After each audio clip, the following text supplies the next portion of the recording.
Good morning and welcome to the Thursday edition of the Daily Summation. Today is Thursday, October 1st, 2020. I am Kurt and I am doing this video on my, putting this video on my Kurt's Religion and Politics channel. In case you're wondering, that's where it's going. And I just wanted to talk today about a subject that's so near and so dear to everyone's heart. That subject is taxation, paying taxes. I did a blog on this and I did a couple of things. I created a couple of scenarios that were fictitious, but I'm sure there are many people who can actually very well relate to these. And but before I talk about that, one of the things that I wanted to say is that there are a bunch of people out there who look at themselves, see themselves as poor, even if they're well off or at least not horribly badly off, and see other people as rich and wonder why on earth it is that those people are not, quote, paying their fair share. And I wanted to take just a second, like I say, to go over a couple scenarios that I came up with that I think you might find useful in explaining some of what you might be seeing in that regard. So here's the thing. The first instance was a lady who had a business, and she had worked very hard. She'd scrimped and saved. She'd sacrificed. She'd eaten ramen. She'd eaten peanut butter and jelly sandwiches or whatever, anything, things that were not horribly expensive that she could survive on. And she got to the point where the business was going good, and she was literally making millions of dollars a year in income off that business. Now, of course, while she was making that income, she was paying taxes on it, right? She was paying taxes on it. But a lot of that income, because she was a fairly frugal individual, ended up going into bank accounts.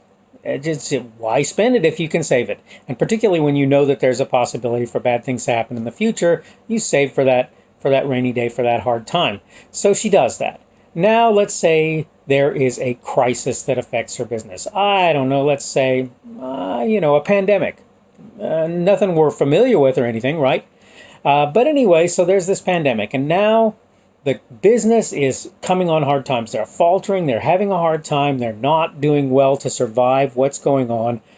So she starts to look at things, and she realizes that she can help to keep the business afloat by reducing what she's taking out of the company, knowing very well that she has money and savings that she can use to live on and probably live pretty comfortably. Maybe not. Maybe she'll have to be a little bit frugal, but probably live pretty comfortably in the meantime without taking money out of the company. And what she's going to do by that is she's going to potentially save jobs. She's going to keep from having to lay people off. She's going to keep from having to cut hours in her business. And for sure, if she does the right things, she's going to be able to keep from closing her business.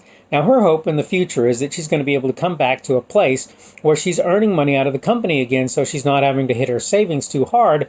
So again, she has that money for when it's time for her to call it good or to deal with other equally ugly scenarios, right? So she's busily trying to make her business stay afloat, not pay people less, not cut hours, not cut jobs, not reduce quality, not reduce the quality of services or whatever that she's creating, right? So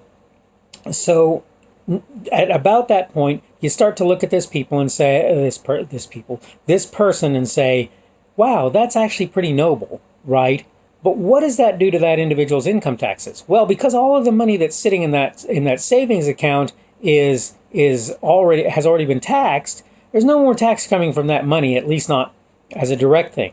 So, and the point is, if you look at her income taxes, you're going to see basically nothing if she decides to totally forego, and very little if she decides to take a very small amount out of her company, right? Okay, so that covers that situation. That covers that scenario. Let's look at another situation. There's a guy, he's got a business. His business is going great. His business is going wonderfully well. So this man decides, I'm going to expand my business. But he starts to look at what it will take to expand his business, and he realizes I can take loans, but that's probably not a great solution, right? Because it cuts into the profits that I'm paying to my shareholders, and I really don't want to do that if I can avoid it, even though in the end it's for their benefit because they should be making more out of what they hold.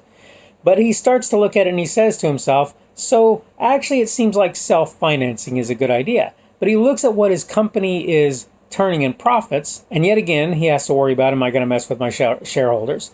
But on top of that, he realizes that it will take quite a while for him to accomplish what he wants to accomplish if he does that. Because what he wants to do is build a new facility in another town, adding to their tax base. So building a facility, this adds money to the local economy of that town.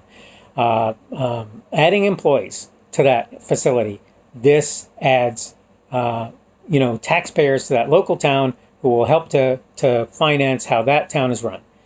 And let's face it, it gives people jobs. It makes it so that they have somewhere to work, and hopefully you can pay them a decent wage. And when he pays them the decent wage, those individuals will then have a job that they would not have had his company not come to town. So here we are with two scenarios where people are doing things. Oh, and let's make sure that we make this clear. Because he paid tax on the money that's in his savings account, the money that's in those accounts is not going to be taxed using the same income tax model that's used for people who go to work every day and every week, every 2 weeks, whatever, get a paycheck and the tax is taken out. Why? Because he's not giving himself income, or he's giving himself small amounts of income comparatively out of his company. So here's this guy who's doing what you can't hardly argue is anything but noble by trying to give other people jobs, by building up business in another community locally or even at a distance, by expanding his business so that more people have his products available to them, and all of these other wonderful things that are happening. And this other lady who's trying to keep people alive in the midst of difficult circumstances, and there's just no way to look at it like either one of these people is doing anything that's not noble. And I will promise you that I've just come up with a couple of situations that when you look at those situations, you will come to realize really that person shouldn't be paying more income tax, or not any more than for the income that they're getting, right? And on top of that, what they're doing is actually noble. It's actually a good thing. It's actually a beneficial thing to everybody. So that's my pitch there. But what I was going to say a second ago, and I think I probably dropped off, was that these are far from the only circumstances that you can imagine where a person wouldn't pay income tax. I think it was Steve Jobs who made his money out of profit, and I have my questions as to whether any of that was counted income, right? It was essentially profit sharing for him. Did he probably pay taxes of some sort on it? Yeah, he probably did. Were the taxes that he paid on it paid as income tax? Well, it's possible, but it's also possible they weren't.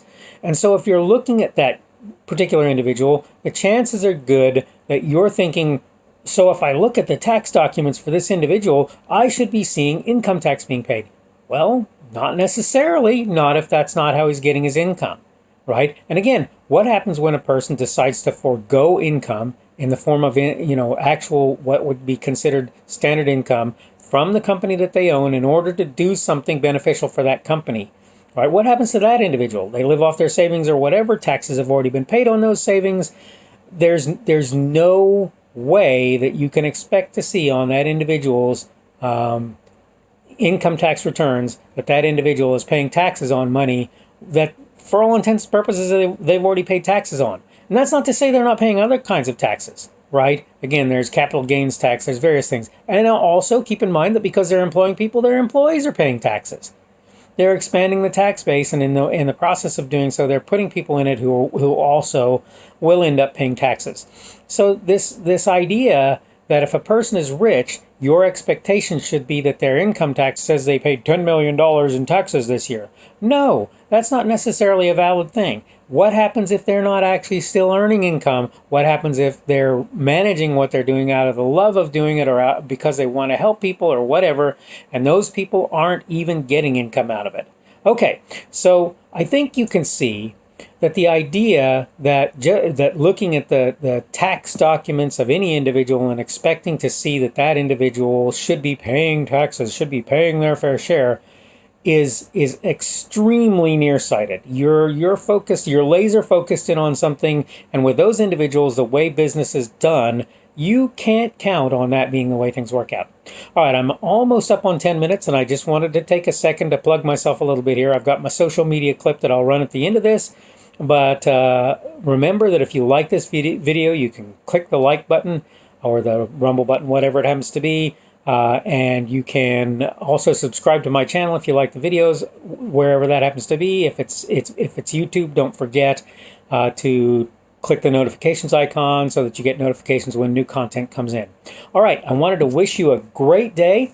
I wanted to hope for you that the rest of the week was good and that you come into a wonderful weekend. Have a wonderful day, and hopefully we will see you again tomorrow.